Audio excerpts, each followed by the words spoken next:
Coba tebak ini apa? Ini adalah tahu. Ya, pasti udah pada tahu ya. Dengan bentuk persegi yang merupakan ciri khas tersendiri yang dimiliki oleh tahu. Tahu Bandung memiliki tekstur yang lembut dan lezat. Sangat cocok dimasak sebagai lauk tumis ataupun digoreng. Tahu memiliki kaya kalsium loh, vitamin E, dan protein yang mampu memperlambat pengurangan kolagen. Itu zat penting yang dibutuhkan kulit agar tetap awet muda. Selain itu, tahu juga baik menjaga obesitas dan diabetes, mengurangi resiko penyakit jantung dan kanker payudara, serta menjaga fungsi otak loh. Yuk temenin aku buat intip bagaimana proses produksi tahu yang kaya akan kalsium itu. Wah, tiba-tiba udah ada di depan pabrik tahunya aja nih. Nah, tempat ini berlokasi di Kampung Cisitu, Desa Cimakar, Kecamatan Cileunyi, Kabupaten Bandung. Pabrik tahu ini didirikan oleh Bapak Iwa Wardani sejak tahun 2009 hingga saat ini. Pabrik tahu ini sudah dilengkapi dengan mesin yang modern loh. Dapat kita lihat di sini, ini merupakan mesin modern yang digunakan oleh pabrik tahu Iwa Wardani. Mesin ini merupakan mesin yang digunakan untuk menggiling kacang kedelai.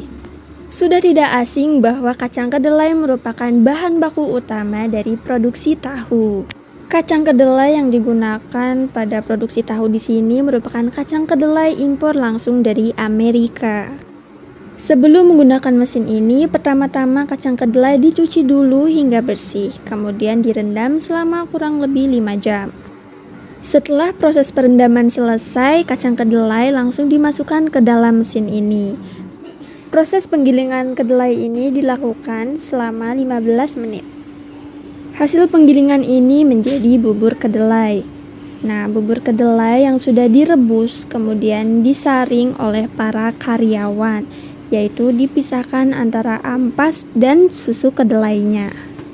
Berkat dari penggilingan mesin yang sudah modern memudahkan karyawan bekerja menjadi lebih cepat, sehingga tidak memakan waktu begitu lama dalam proses produksi tahu ini.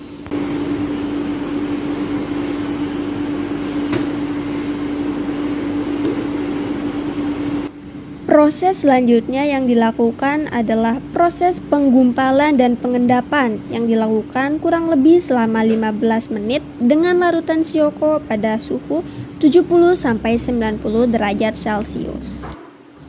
Setelah itu adalah proses pencetakan tahu menggunakan tatakan tahu kayu seperti yang dilakukan pada karyawan tersebut. Inilah hasil dari pencetakan tahu yang sudah disimpan di rak. Yang menunggu proses selanjutnya adalah pemotongan menggunakan pisau. Potongan tahu yang dilakukan ini akan dimasukkan ke dalam air mendidih, yaitu proses perebusan penguningan. Nah, sumber penguningan ini adalah dari kunyit lokal yang berasal dari Cirebon dan Sumedang. Ini dia hasil dari produksi tahu. Ini merupakan tahu putih yang sudah siap untuk dipasarkan.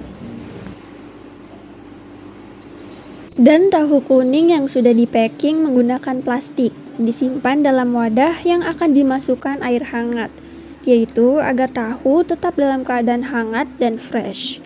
Nah, tahu-tahu ini yang sudah dimasukkan ke dalam wadah adalah untuk pelanggan yang suka membeli langsung datang ke pabrik ini. Nah, harga per plastik ini adalah Rp5.000. Dalam suhu ruang, tahu mentah dapat bertahan selama 1 hari. Apabila disimpan di kulkas, tahu dapat bertahan selama 3 sampai dengan 5 hari. Tahu adalah tergolong jenis makanan yang mudah basi, karena tahu dibuat tanpa bahan pengawet. Usaha tahu Iwa Wardani ini sudah memiliki banyak mitra, dimulai dari emang-emang yang suka jualan tahu keliling, kemudian orang yang suka jualan di pasar itu memasok tahu dari pabrik ini. Itu dia teman-teman video mengenai produksi tahu Iwa Wardani. Semoga bermanfaat ya. Terima kasih.